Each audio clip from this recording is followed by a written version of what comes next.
Good morning and welcome to 1 Million Cups Kansas City. How are we doing this morning? Great. Woo! My name is Courtney. I'm one of your community organizers, along with Zach, Anna, Stephanie, and Milton. So welcome. We would like to first welcome the Center Group, which is the Metro Summit for Entrepreneurship Leaders. So thank you all for attending 1 Million Cups today. And then, where's Ben? We would like to introduce our expert panel for today. Do you have a mic?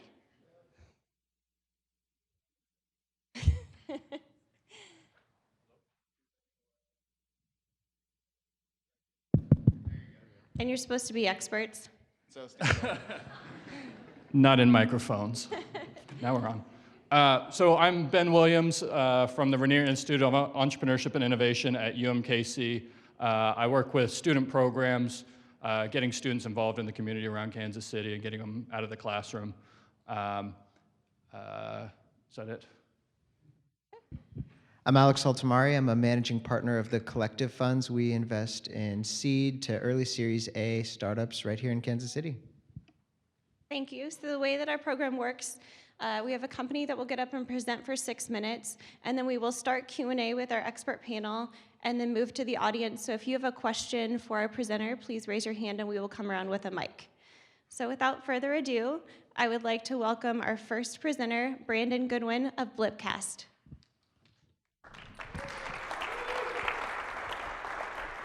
Hello, my name is Brandon Goodwin, and this is our connected hardware startup company called Blipcast. We're out of Springfield, Missouri, and there's four main founders. There's me, there's a technical co-founder named Wes Billman out of San Diego. There's an electrical engineer who is out of Tucson, and then our graphic design guy is also in Springfield, Missouri. So we're based out of Springfield, and I kind of want to tell you the story. How many people, has anyone heard of Blipcast before the last couple days? Okay, cool, yeah, a couple folks. Two, great. So we just officially launched in January at the Consumer Electronics Show, and I kind of want to take you through our story of me having absolutely zero experience in the electronics industry and how we created a product and are now trying to, we brought the product to life and now we're trying to bring it to market. And so I kind of wanted to take you through our story of how that happened. I'm Brandon, and I do my background's in video production and marketing. And so for the last 13 years, I've operated and owned a video production company in Springfield, Missouri called Goodwin Films. It's now called Blend. We've just rebranded. And so this was my first foray into electronics. And so I'm going to kind of tell you the story of Blipcast. So about 2 years ago, I was watching baseball. I was watching playoff baseball. I was watching everybody's favorite Missouri baseball team in the playoffs, right? Oh, wait, what? Nope, yep, that's right. Okay, cool, yeah. Yeah, there we go, yeah. So I'm a fan of Missouri baseball, not just Cardinal baseball. So I like the Royals too. So I was watching playoff baseball, and my wife decided to go to bed because it was getting super late. And I wanted to stay up and watch the game, and the problem was that I needed to have the volume up loud enough on the television that I could hear the commentary, but not so loud that it would wake my wife up or keep her awake. And so I started researching different solutions for this, and the main solution for this problem so far has been wireless RF headphones. But as you can see, these are ugly. I don't want these sitting out on my entertainment center. They need to be recharged, so you have to have that stand out, and you need to have them recharged all the time. The quality isn't great that you get from an RF signal, and then also only one person can use them at a time. So the other solution that you could have for this problem is a set of Bluetooth headphones, but we run into a couple other similar problems. They need to be recharged. It's single user for these also, and then a couple particular problems is pairing. It just sucks. It's terrible. I hate pairing anything with Bluetooth. You never know when it's connected, when it gets disconnected, how to unpair it, repair it with something else. And so we wanted to fix that problem. And then also very few televisions have Bluetooth, and the ones that do are very expensive. So we came up with this idea of what if there was a device that could plug into a television and then send a signal over. Is this a laser pointer? How does this thing work? Okay, I don't know.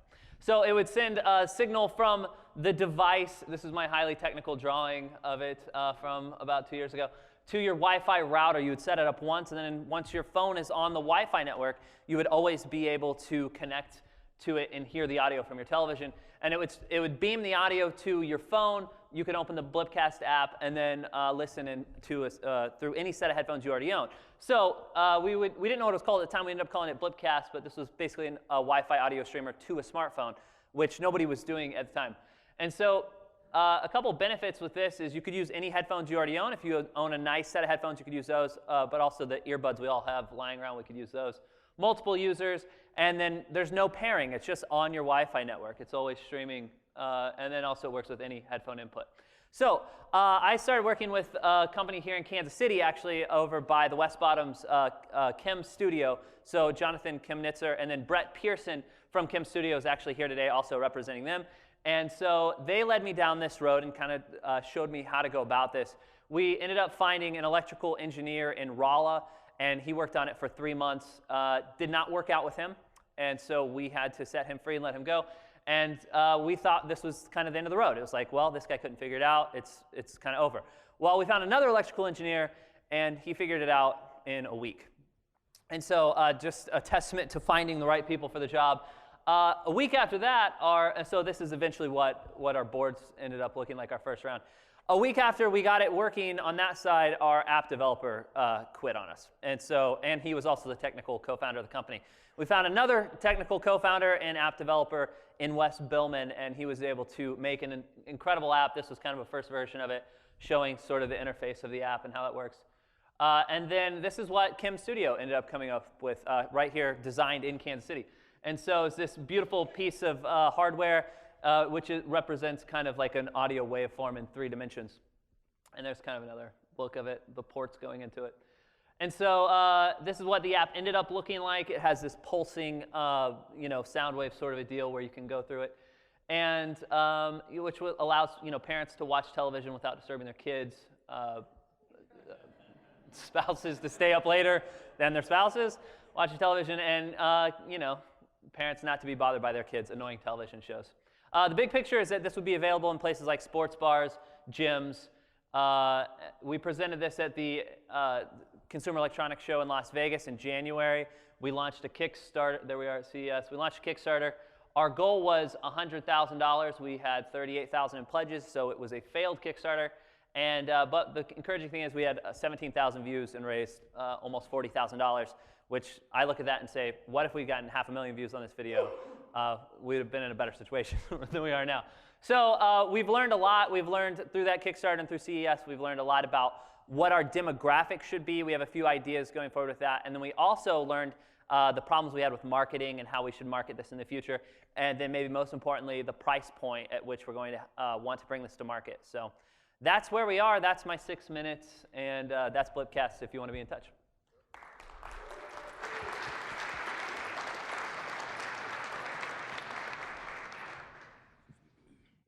Job. Oh, there we go. Great job. And as a Drury University alum, congratulations on doing well in Springfield. The first thing I did when I found out you were going to present is just Google some key terms. And there's a few other companies doing very similar, if not the same thing, and maybe in slightly different ways. So can you talk about your competition there and how you are better than them? Sure. So yeah, we're in a position right now where we're still very much working on making a great product before we kind of start focusing on how to make a great company. But yeah, there are a couple other approaches to this. There's one company in particular that is going after sports bars and gyms directly. So they're trying to sell these enterprise systems to franchises. And our whole concept and strategy with this was, let's start in people's living rooms first. Let's build a product people love to use, not one that they have to use. And so you're put in a situation at a sports bar or gym where it's like, that's the system, you need to adopt it. This is the one we use, download our app kind of a deal. We wanted to create a product that started with the individual and that would make people love using the product in their homes. And then we would eventually try to activate that user base and roll that out eventually to an enterprise system. So I think that's the main reason, or the main way we're different. And then there are Bluetooth dongles that do a very similar thing, but you run into a lot of pairing issues and the fact that a lot of those are single user. So I'd say those are the two main ways. Do you care to share any lessons learned about picking and choosing technical co-founders? Oh, yeah. I mean, you know, I have no technical expertise going into this process. I only have marketing expertise, and I think I have a pretty good feel of like, this looks good or it doesn't look good, and that like I like to use this app or I don't like using this app. So I think that level of editorial expertise I can bring to the table. But we were really up a creek with especially the engineering part of it. We had an app, the original co-founder was an app developer, and he was an awesome guy, but he didn't know any of the electrical engineering side of this. So the first guy that we hired was, it just did not work out with him. And I don't know, the advice, I don't know. Find people that you know very, very well, and that also, they're capable, but they also have a lot of free time, which is like a hard combination to find. So, you know, in more than just finding the right people, there's also the whole aspect of communication. You really want to be able to be honest and transparent and find people that aren't going to make you think they're working on something and they're not. And then likewise, my most important attribute I could have is to just be honest when I didn't know something, and to say, if they're throwing out technical stuff, instead of going, oh yeah, okay, I know what you're talking about, you just have to ask dumb questions through the entire way. So if you're not a technical person and you're working with technical people, ask dumb questions all the way through, and get outside opinions, because you know, especially with the electrical engineer or developers, they're going to be very in love with their code and their process and the way they do things. Sometimes you need to take an outside perspective and say, is this the way you think we should be doing this with other trusted people? So yeah, that's the advice. Can you talk about what you've done to validate this idea in terms of whether or not people actually want it and whether or not this is going to be a long-term business strategy? I think with smart TVs and people using their mobile devices more and more to view movie and TV shows and all that sort of stuff, is this solving a problem that might not be around in a few years? Yeah, I mean, that's a great question. And we also, you know, we worried about that like a few months ago when it was like rumored that Apple's going to get rid of their headphone jack on the iPhone. And we're like, oh, that's kind of a big problem for us, or it could be a big problem for us. And you know, the ultimate validation for me was I wanted this, and once we made it, once we had a prototype board, I used it every day. You know, like I still use this. My wife goes to sleep, I use this. I have the only Blipcast that works, that anyone's using out there right now. And so for me, it's solving a problem that I had, and so that gave me a lot of hope of, you know, this could be a valid option for other people. But that's honestly kind of what CES and Kickstarter was sort of testing the market to see, do enough people want this? And what we found was, of those 17,000 people that viewed the video on Kickstarter, we had 413 backers. So that's like a 2.5% conversion rate on that. And so for me, I think it validated the idea. And obviously, we wish the Kickstarter would have blown up a little bit more. But that's kind of part of what Kickstarter and CES definitely was. Is the format that it broadcasts in lossy? Lossy? What's the audio quality? Does it degrade once it's transmitted via Wi-Fi and then to the headphones from the original signal? Right now, it's standard. I know we're working towards 44:1 24-bit or 16-bit audio is what I know that's our benchmark. That's what we're working towards. I don't think it's there yet. It sounds good, but it's not like to an audio file, to like an audio engineer might be able to tell the actual sample rate or bit rate that it's broadcasting now.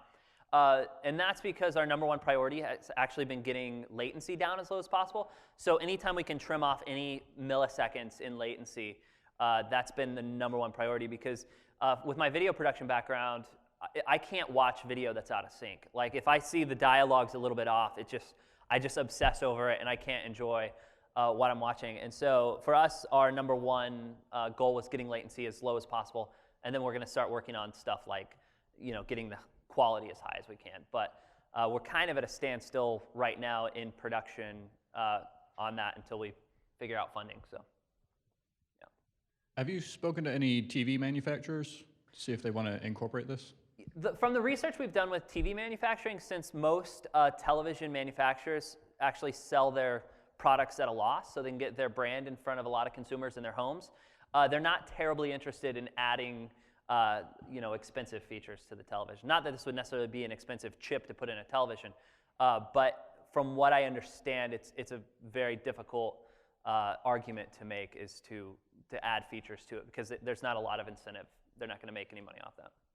Well, I mean, I agree to some extent, but then also you think about the Wi-Fi connectivity that's been added, fairly recently. Almost every TV you buy now has that, right? Which I assume would be a similar cost to adding something like Blipcast to it. So sure. I think long term that might be a great road to go down. Right. Yeah, I agree. That's from what I understand in this industry. That is the holy grail of a get is to try to get a TV manufacturer to incorporate their chips. But from the other people I've talked to in the similar field, it's a really difficult thing to because there's not a lot of incentive there for the TV manufacturers. So I'm going to piggyback off that. Is there any intellectual property protecting what you've built? So far, no. Nope. We just wanted to do it best, get first to market, and so no. We're going to go ahead and open it up to the audience. I think Courtney's got a question. If you've got a question, just raise your hand. So this is a nice idea that was born from a problem you had. The question I have has to do with how you made the decision to get to where you are. Did you do any kind of market studies, or was it based totally on your experience? And then where are you exactly? In other words, how far away are we from production? Are you looking for financing? What's the expected user cost for this? That kind of thing. Yeah, so we did a lot of research on the headphone market, and which doesn't necessarily apply directly to this, but I was interested to learn that still over half, I think it's 60% of headphones in people's houses are wired. So most headphones out there are wired headphones, and so we thought this would be a great way to make use of all the wired headphones we have lying around anyways, and not make it necessary to buy an expensive pair of wireless headphones just for this one purpose. As far as where we are in the process, we are waiting on quotes from our contract manufacturers and to see what the per unit price of this is going to be. We have a pretty good feel of what the non-recurring engineering costs are going to be up front before we go to manufacturing, but we're still waiting on bids, and we're just coming out of the Chinese New Year, and so there's just been tons of delays on actually even getting a bid for this project. So we're waiting on bids for that to see if we can get the per unit cost down, because that is another lesson we learned from the Kickstarter is that we announced this at a $99 price level, and it's going to have to be lower than that is one of the things we learned. Got another question here in the front. Hi, so have you considered healthcare? I know you're going through the consumer market, but hearing aids, my father used hearing aids, and this will be something he can definitely use. Hearing aids are expensive, have Bluetooth connectivity, and this could be something that a lot of people will benefit from. Yeah, and I think that's the number one thing that we heard at the Consumer Electronics Show that we did not expect. We thought people would want to use these in their homes. The number one thing we heard was, yeah, my parents use this, or my parents have this problem, and one of them has the TV blasting, and the other one, wants them to turn it down, and there's this constant struggle. So that's the number one thing we heard was, hearing impaired individuals and how this could be useful to them. So that is a niche market that I think it makes the most sense to focus on moving forward. So I think that's kind of one of the things we learned with CES Kickstarter was that we tried to go into the consumer electronic market, and so we're competing for the attention of everyone in the entire realm of electronics. And maybe we should have focused a little bit more on, are going to focus more on in the future, going after one niche market like the hearing impaired community, and then maybe grow out of that. So, yeah. Question That's a great center. idea. Yeah. So have you thought about maybe tweaking what your unique selling proposition is. I think you're concentrating on the wrong sense. It's not the watching of the TV, it's the audio, it's the listening. Because it's not pulling in a new TV signal. And so maybe you should say enables you to listen dramatically better to the TV you're watching without bothering others. Right. Yeah. Don't say listening infinitely better, because that's too much of a promise, but listen dramatically better to the TV that you're watching without bothering others. I like it. I'm going to write it down. We've got another question here to your right. Yeah. Hi, I love the image strategy. I would love to hear more about your social media strategy, because seeing those images, especially the guy in the bed with his wife with the I immediately thought of my father, and how he drives my mom insane with that. Yeah. But can you tell? I would love to hear about your social media strategy, because especially I think Instagram and Twitter would love having you on there. Yeah, we kind of didn't have a social media strategy. I'm admittedly terrible at that, and yeah, we just kind of put stuff out there, of course, but we did not put the effort and the ad dollars behind making sure that promoted content got to the top. That was a mistake that we made for sure. So that was it. That was the strategy. Yeah. Another question here in the middle for you. Okay, Brandon, Bob King. So a lot of people are cutting cable. You know, we have Netflix, Amazon Prime, and Hulu. My daughter and son-in-law just about record and watch everything. So as people transition off cable onto these streaming services, there's Roku. The remote has a plug-in head jack. Roku built into TVs. How are you going to combat that? Well, with the Roku, that works really well with the Roku. Like, so if you have headphones, you want to plug into the remote on your Roku, that is a great solution. However, that's not going to work if you watch live television. It's not going to work with video games. It's not going to work with a Blu-ray player. So you could, like these different manufacturers, or even Apple. I don't know why Apple doesn't do this, because I can stream stuff from my phone to my television, but I can't listen to my television on my phone. That's kind of ridiculous. So you should be able to plug in a set of headphones to your iOS device and listen. And in a way, that's kind of what we made. But the reason I think that this is special and different is because you plug this into your television, and any input that's going into your TV is going to be broadcast to your phone. So whether it's a Blu-ray player or Roku or Apple TV or cable or video games, all of those will all feed into that one device and stream over your Wi-Fi network. So that's kind of the advantage an outside component has over something that's built into a specific playback device. Question, back left. Hey, Brandon, great presentation. I immediately connected with you when you started talking about headphones. I've got a headphone addiction. I buy headphones like crazy. I don't know why. I've got a Plantronics knockoff right now, Voyager Legend, that I got from China for $10. There it is. But tell us about your entrepreneurial journey, and why are you a geek, a gadget geek? If I'm honest, I'm not much of a gadget geek. I'm more of just kind of a minimalist person. Like, I think maybe we are kind of opposites in some ways. Like, I have headphones, right? I've got this like Audio-Technica set of headphones that I edit video on, and they're wired. And I look at those and I think like I don't want to buy a wireless Bluetooth set of headphones. I have these. I love these headphones. I spend a lot of money on these headphones.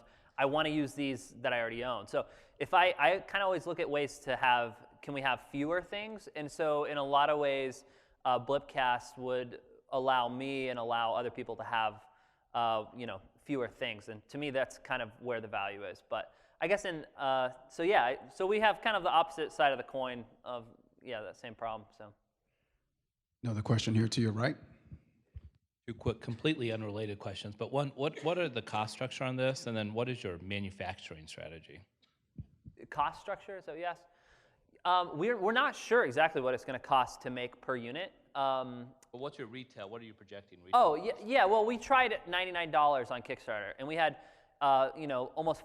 we had over 400 people back it on Kickstarter, and so that was I think it was a reasonable price to start at. The problem with manufacturing is that the first 2,500 units we make are going to be really expensive. Like we're probably going to lose money on the first 2,500 to 3,000 units we make.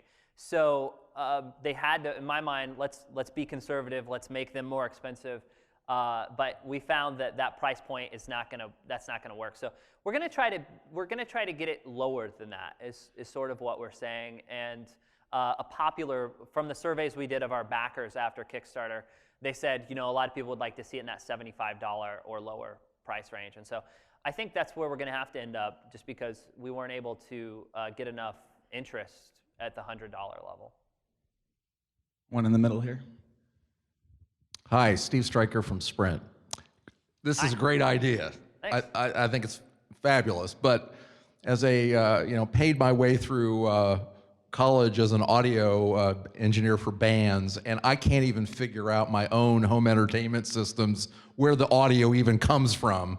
Yeah. So a couple issues. One, you plug into a headphone jack on a lot of TVs, speakers go out. Sometimes you don't want the speakers muted, and that my wife is always yelling at me to turn the TV down in the other room. Okay, so sign me up. I'll buy one. Okay, but people talk about cord cutting, and my dad's got his Roku box. I hate to go at Thanksgiving because I always get snagged to, hey, I can't figure out how this works. I spend 4 hours with RCA jacks trying to figure out and make it worse than it was. Yeah. Okay, so how do you deal with the multiple audio points?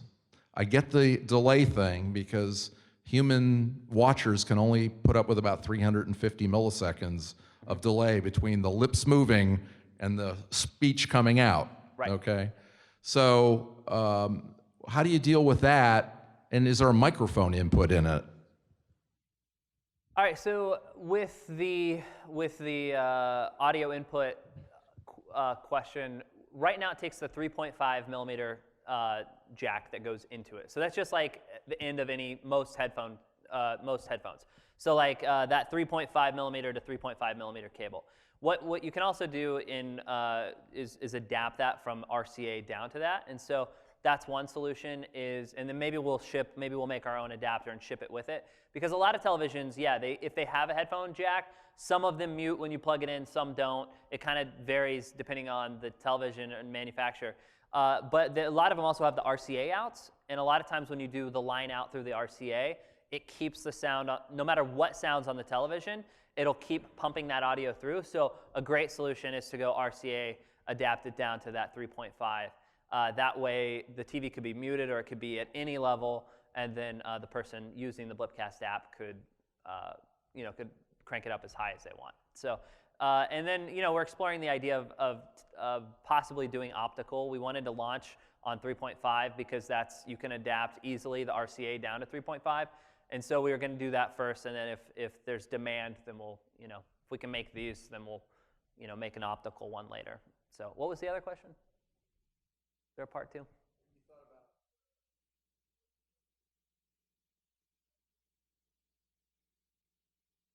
Okay, yeah, you asked about the speaker. A microphone, yeah. No, there's no microphone on the Hey, device. Brandon, I've got one, sorry to cut you off, but we're running out of time here. Okay, great. So one final question for you on the right. What, as a community, can we do for Blipcast?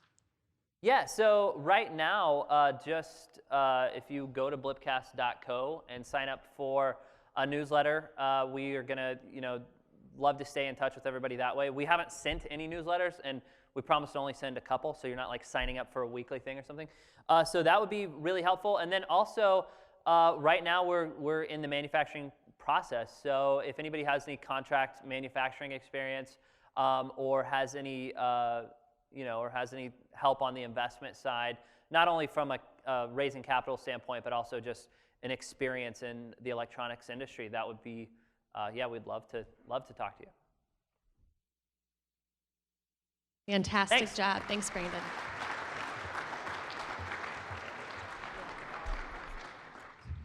All right, fantastic. Well, we've got a couple of quick announcements for y'all. First up, Co-working Wednesdays today, formerly at Sprint Accelerator, has moved over to ECJC, so please go check them out. At the Hammerspace Open House will be tomorrow, February 25th from 6 to 9. Code for America Hack Night, February 29th at the Sprint Accelerator. And lastly, the KC Roundtable Breakfast, March 3rd, so that'll be next week. So keep an eye out for all of those events, and there's some flyers there in the back if you want to pick those up on your way out. And also, a quick important note for us, this will be our last week in this room in Town Square.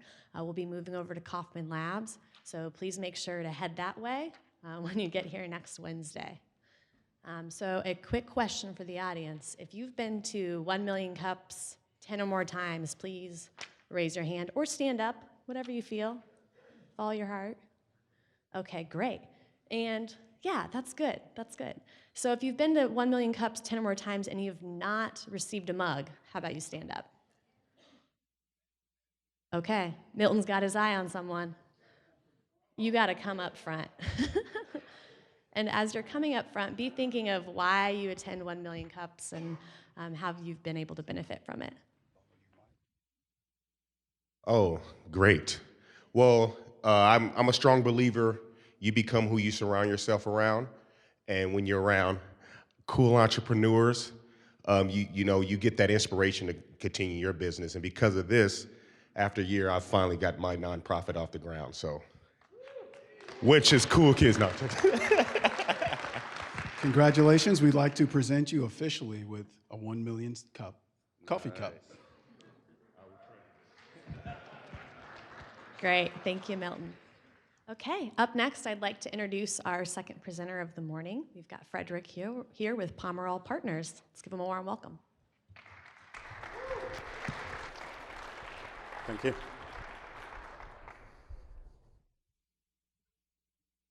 Hello, everybody. I hope you're doing well. I want to introduce you to my company. As you can hear, I'm not from around here. I was born and educated in South Africa, left the country and went to the UK to further career in investment banking. I ended up in a company called Deutsche Bank. It's one of the larger European investment banks there. And effectively, I'll tell you the story behind this because what happened to me fundamentally started the company. So I was in a position as a finance analyst.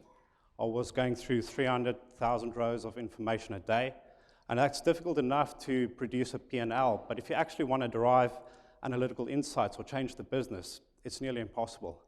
I was very fortunate in getting exposed to a software set called ClickView, and fundamentally that changed how I do financial analysis. I went from producing 2 MI packs in a week to 30 minutes after 12 o'clock on Monday, producing all of my analytics. My manager said, "Hey, Fred, great, but you've made yourself redundant." Not really the result I was looking for, but I quickly realized that I needed to take this further, and I managed to convince my manager to give me access to development resources. And we started to take my product and my commercial acumen within an investment banking context, mixed it with the technical capabilities, and we saved the bank $3 million. I was like, wow, this is my ticket up the ranks, big bonus, and we got a pat on the back, so I thought, listen, let's spin out and do our own thing. So that was back in 2013. 3 co-founders. We've grown to 17 people now. Everything's been funded from working capital, so there's nothing on the balance sheet. We're London-based. We've got a very diverse mix of resources, as you can see, and we've got very ambitious growth plans. At the current stage, we're very much service delivery focused, so we'll go into an investment bank, we'll go into a pharmaceutical, we'll go into a supply chain shop, and we'll deliver analytics. But the business is evolving. We're seeing opportunities for building products and solutions, and hopefully that'll translate into more recurring revenues and hopefully a higher PE. Probably recognize a few of these names at the bottom. So those are some of our clients. One thing that was not weird, but American companies loved what we do. We did do business for European banks and European firms, but it was always the American institutions that gave us a shot and actually back us. So we thought, listen, we need to take this a step further.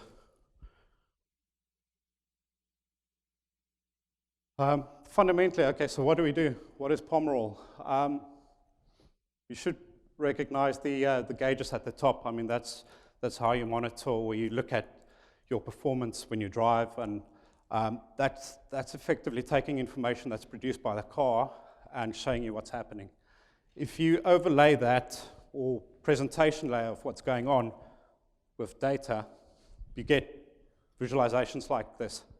So fundamentally what we do is we take data from operational departments, finance departments, sales departments, HR departments, we crunch it together and we build dashboards so people can make better decisions, quicker decisions, not perfect decisions because it's very, very, very rare that you find an organization with perfect data, but we give them the means to take actions a lot quicker. Yeah, so why do we think we're special? Fundamentally, a lot of our competitors start with the technical first. They're very good at, coding, they're very good at speaking in SQL, but if you put somebody like that in front of a salesman or a business person, there's a disconnect. And we say, listen, let's start with the business side firstly. We understand your business, we understand your product, we can preempt the questions that you are going to ask, and we accelerate that in a technical solution that makes a tangible impact. So fundamentally, we take commercial acumen first, we merge that with the technical ability, and we use complementary disruptive technologies to deliver solutions. So if you can cast your mind back to this slide, the top of the presentation layer is we use Click, and sorting out all of the mess and all of the data and joining all of that, we use a combination of LavaStorm and Alteryx. I don't know if you guys are familiar with that technologies, but we combine those to produce an agile BI solution for any company.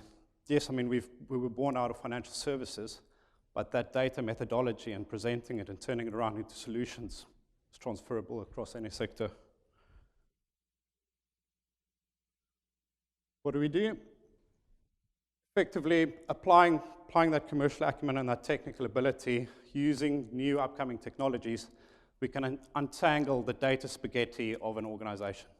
We can actually make sense out of the data. We build a bridge between IT and the business, and what happens then? Real-world savings, increased revenues, reduced costs, and this is not rocket science, guys. It's just taking data from sales, operations, and HR, putting it together, and then looking for insights. But most organizations are very siloed, so conventionally they won't be speaking to each other. But if we take the data from all over the place and we start asking the pertinent questions, that's when you see the big savings.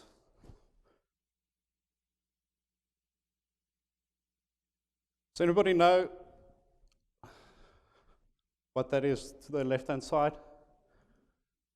Chateau Petrus. It's the world's most expensive red wine.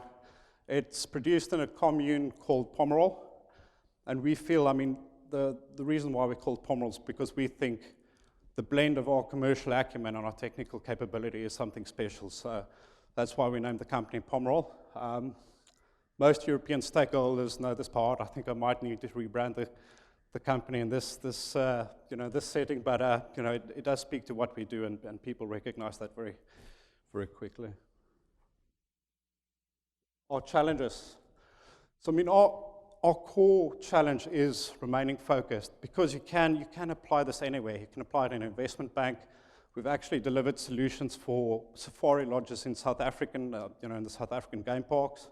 So you can go from a tier 1 investment bank to any organization, but you have to keep focus.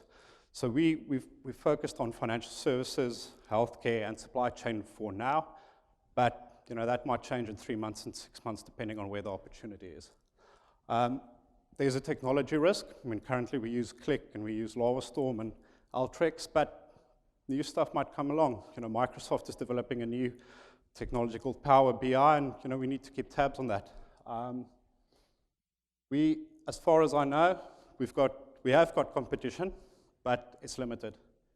It's limited, and the real risk there is for us to become complacent and to sit back on our laurels and just use our technologies and just get comfortable in our sectors and not really drive forward-looking performance. The reason I'm here this week is we want to expand to the US. to go one step further on the companies that we worked for in the UK and Europe. And we've got one US success story. So we've delivered a solution for a company in Michigan, and that's fundamentally changing the business, making it more supply chain focused.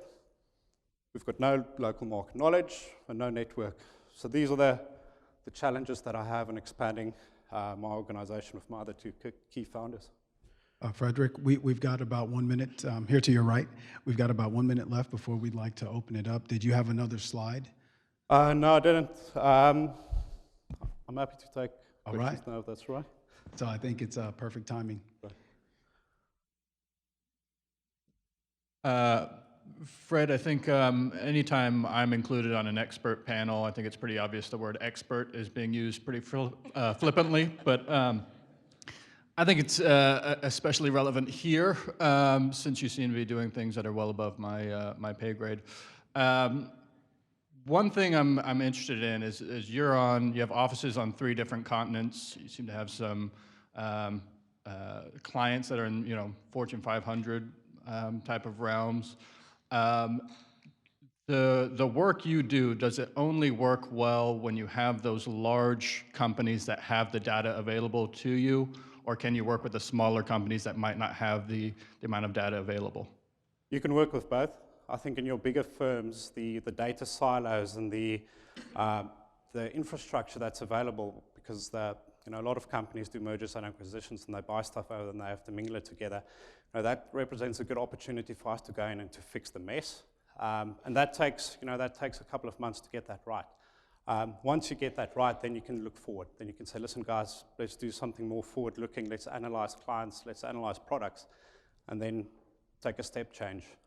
Conversely, if you start with a smaller company, they probably just only have 3 or 4 systems, and you can rapidly go into the more value-added type of analytics. So it's a mixture of both, but I mean that comes back to what's our core focus. And that's where we're trying to establish now. Is any of this patentable or IP protected in any way? So the intellectual property remains with the client. So when we deliver a suite of analytical products, it becomes the Bank of America Merrill Lynch or AbbVie's intellectual property, and that's fine. I mean, that's their property. They paid for the services, and they've got the software there. But our ability and our ability to turn around that solutions very quickly is, it's all proprietary information. You can't really put a patent on that if I'm not mistaken. Is every implementation for each client a custom solution, or are there elements or a process that's reusable? There's probably between 70 and 80% of the templates, or these, what you guys are seeing there at the bottom, you can copy and paste that. That's not difficult to repeat. The customized solution is always getting data from the different systems. So there's a high degree of customized implementations, but that's good from a services perspective, because I mean that you need to understand all of the data, how it fits together, but you can deliver, or you can start building products and solutions where the core systems are the same. So if, say for instance, a supply chain company uses Oracle ERP, a lot of the tables that sit behind Oracle remain the same across multiple companies. We can tap into that and we can start building product solutions and hopefully move towards a more stable stream of revenues. I always think it's interesting when ventures spin out of larger corporations, the story tends to be a little different than a traditional startup. You mentioned that you funded entirely through your own working capital in the business. Yeah. Can you tell us a little bit about that strategy and perhaps the risk you took doing that, or you're looking forward, would you ever consider equity financing or perhaps even an IPO? So effectively, I mean, our story, we were permanent employees at Deutsche Bank. So to fund the company, what we did is we handed in our resignations, and then we picked up contract labor. We went to Barclays, we went to Royal Bank of Scotland. And the extra money that we produced there, we pumped that into the business to get the website up and running, to start training resources. So it worked very well for us because, what do we know about starting a business? We've always been, big corporate players. That's taken us, well, that's been fairly successful up to now.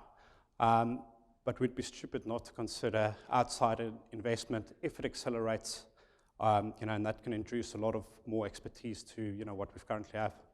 So definitely open to it, but it needs to be complementary, not a one-sided, here's the cash, that's it.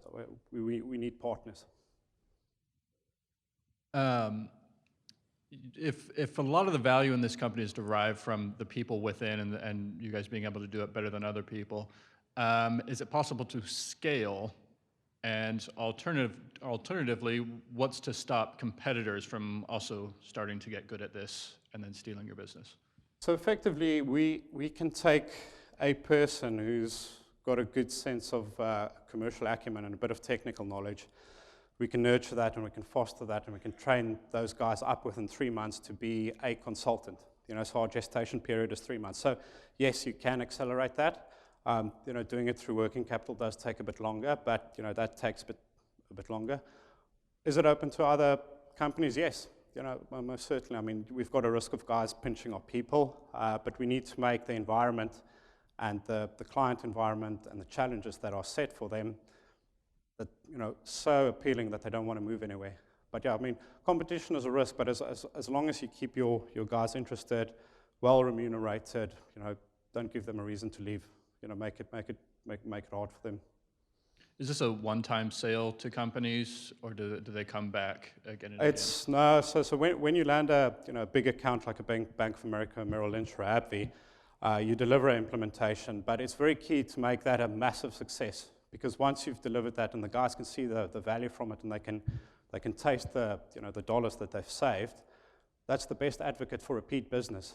So say we've been delivering a solution within sales, the guys can say, okay, the guys in marketing analytics are struggling. Can you guys help them? So of course, it's data. We don't have the marketing expertise, so you need to give us access to a subject matter expert. But that's the game.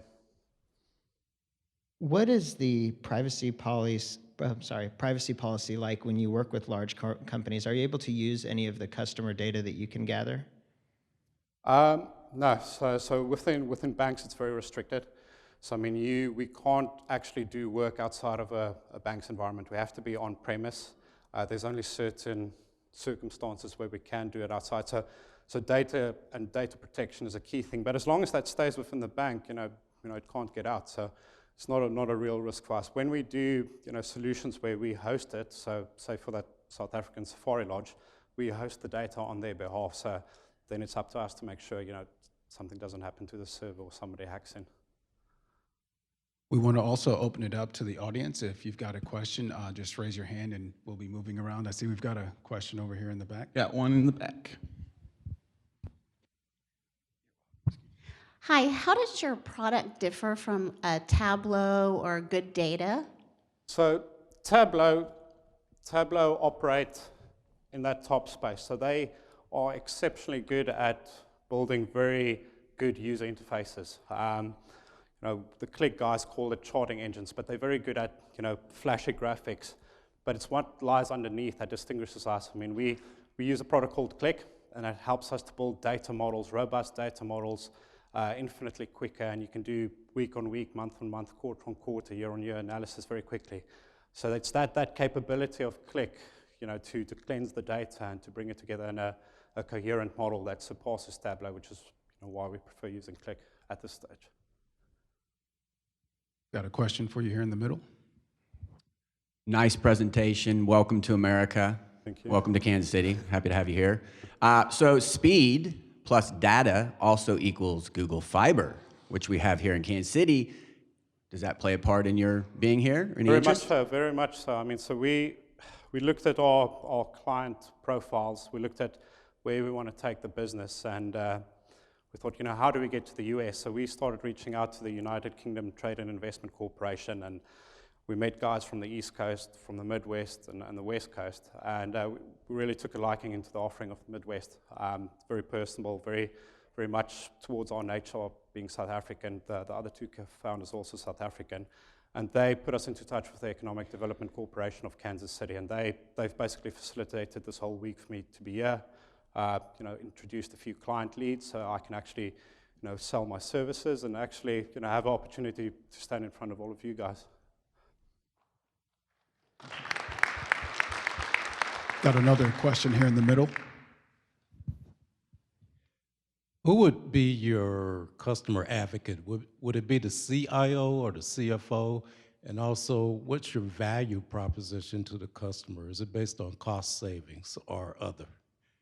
Okay, so our ideal person or target within a client is a director or a managing director or a CXO level individual who's got enough sway in the organization to make a decision very quickly.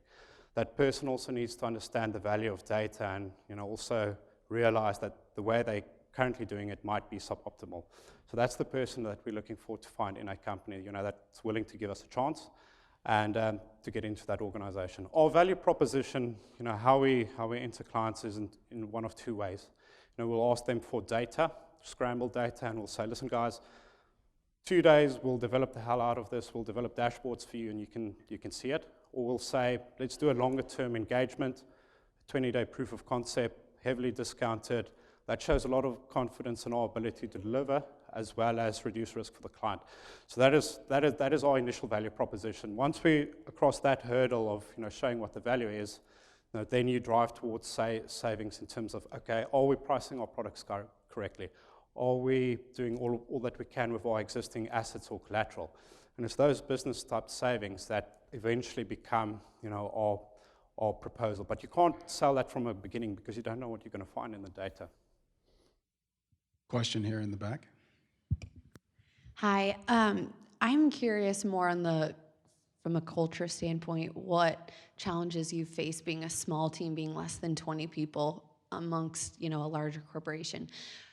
Twofold question, I guess. What challenges have you had to overcome, like being nimble and agile, wanting to, make different changes or iterations to the software and how your team works, if that's been a challenge? And then also, what type of involvement your corporation has had, and how you guys operate and do pricing and customer service and all that.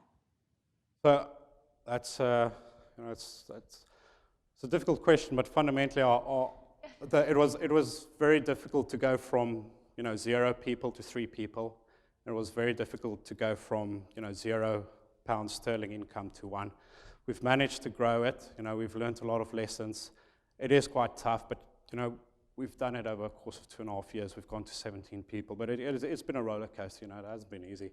But I think moving from 17 people to ultimately to 70 people will be a bigger challenge, because now actually we have to be standardizing our processes. We have to put controls in place. We have to be a lot more methodical in how we do things and less startup-like and more commercial-like. So it's the challenges keep coming and evolving and changing, but it's part of the excitement as well.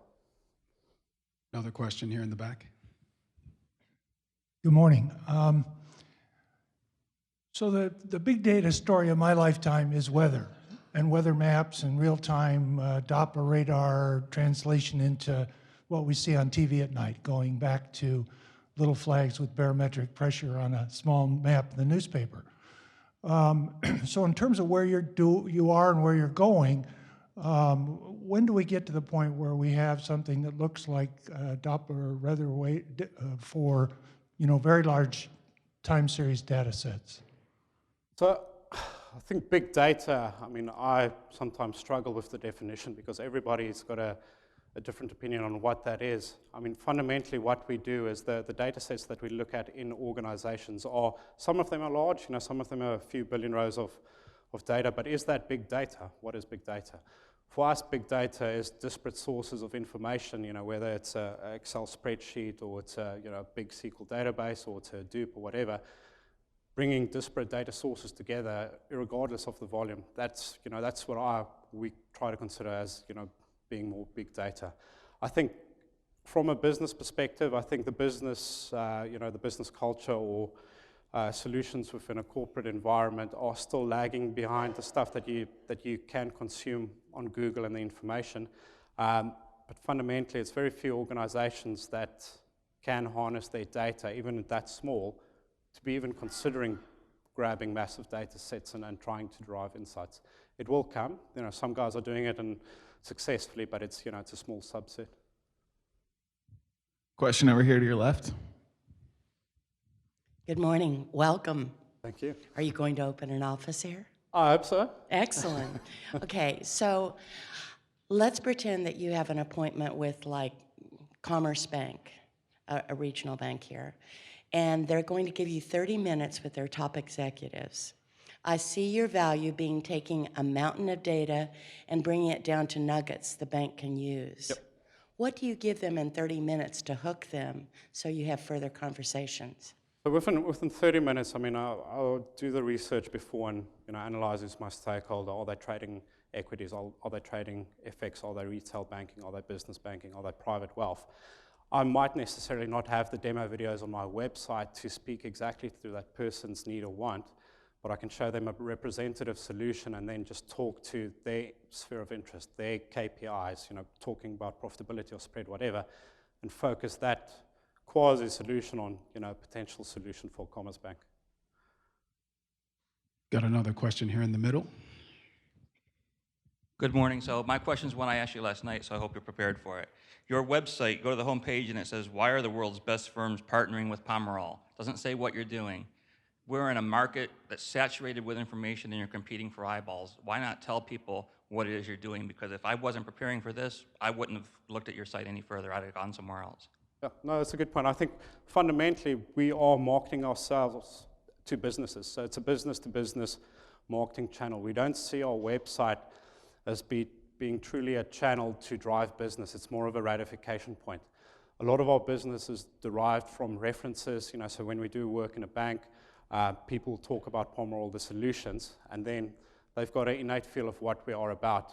And when they go on our website and they say, why are the world's best firms partnering with Pomerol, they say, okay. If you scroll down, you'll see a lot of those companies, and that establishes credibility.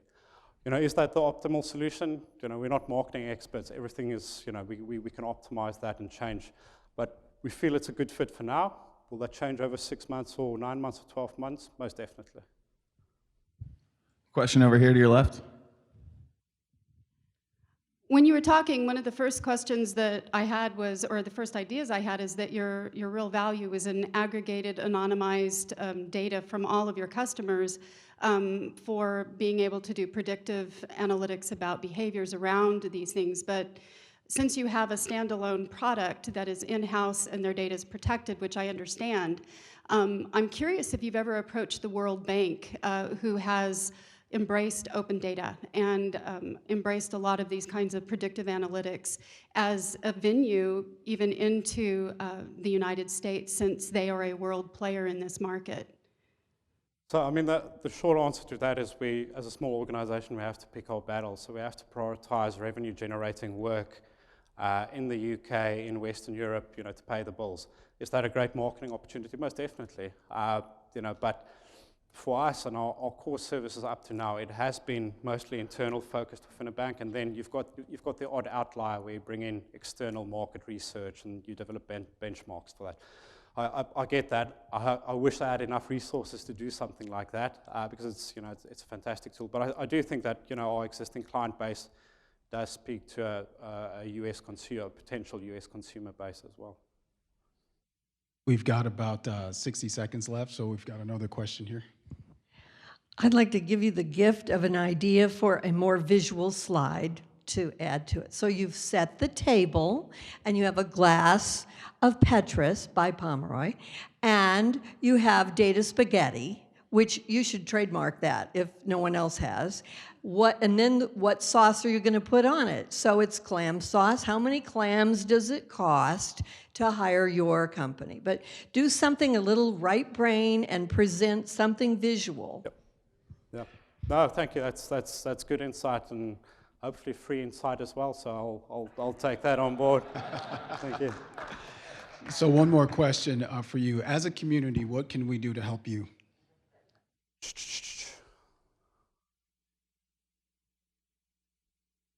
The bottom 2 points. So I'm South African, worked in UK. I don't know your market. I don't have a network here. So I need to accelerate that as quickly as possible. So that's what you guys can help me for. If you like what we potentially bring to Kansas City and beyond. Thank you so much, Frederick, for presenting. Great. Thank you, guys.